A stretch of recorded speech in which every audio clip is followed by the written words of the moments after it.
Most of us spend our mornings running through a mental checklist of productivity, subconsciously trying to earn the right to take up space.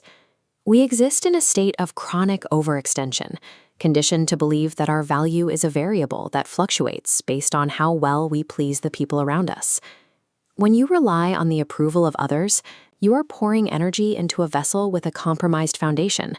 Praise and validation enter from the top, but without a secure internal base, that sense of worth drains through the bottom as quickly as it arrives. Maintaining this cycle comes with a steep psychological price.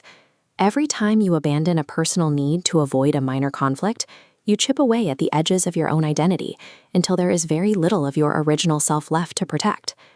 Real self-love functions as a quiet, internal commitment to your own integrity. It is the practical work of recognizing your own worth when no one else is looking, and treating your needs with the same respect you give to your responsibilities. This practice is ultimately a survival mechanism. It shifts the responsibility for your well-being away from the unpredictable reactions of the world and places it firmly back into your own hands. Rebuilding that foundation requires checking your internal software.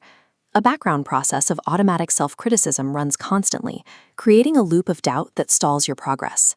You can audit this process using the friend test. If you spoke to a loved one with the same harshness you use on yourself, you'd stop immediately.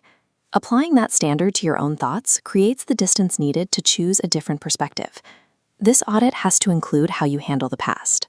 Holding on to guilt over old mistakes functions as a form of repetitive self-punishment. It keeps your focus locked on a version of yourself that no longer exists, preventing any real movement toward the person you are becoming. The shift begins with accepting that your value is not a performance-based metric. It is intrinsic, a steady baseline that remains regardless of whether you succeed or fail today. As this baseline stabilizes, the grip of rigid perfectionism slowly begins to loosen. You start to see mistakes not as indictments of your character, but as practical data points showing you exactly where to adjust your strategy.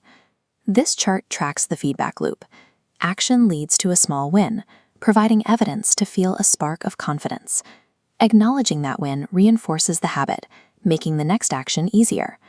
Updating this script moves you out of self-sabotage, establishing a secure psychological baseline. Internal healing is difficult to maintain in an environment designed to drain your energy. To protect your new psychological baseline, you have to upgrade your external hardware through boundaries. Boundaries function as an instructional manual. This dashed perimeter shows how you allow supportive interactions to reach you while deflecting incompatible demands. Keeping this perimeter flexible but firm creates a protective fence. You stay connected to your community without sacrificing who you are. This requires navigating the discomfort of saying no. Every time you give a reluctant yes to manage someone else's expectations, you are performing a quiet betrayal of your own time and priorities. Protecting your energy often means curating your social circle. There is no requirement to provide constant access to your life to those who consistently ignore your limits or drain your motivation. These boundaries serve as the armor for your internal worth. Without this hardware, the psychological work you've done inside will struggle to survive external demands. When rigorous self-compassion aligns with clear external boundaries, your sense of worth is no longer a fragile thing up for debate. This alignment transforms your confidence into something quiet and immovable. Like a deep-rooted tree in a storm, your branches may move with the wind, but your core remains steady regardless of the weather. Reaching this level of stability requires accepting a difficult reality. You are the only person responsible for your own peace of mind.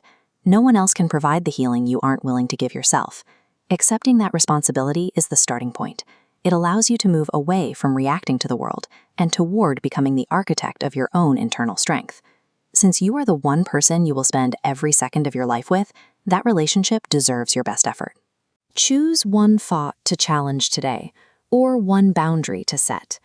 Put your peace of mind first and begin the work.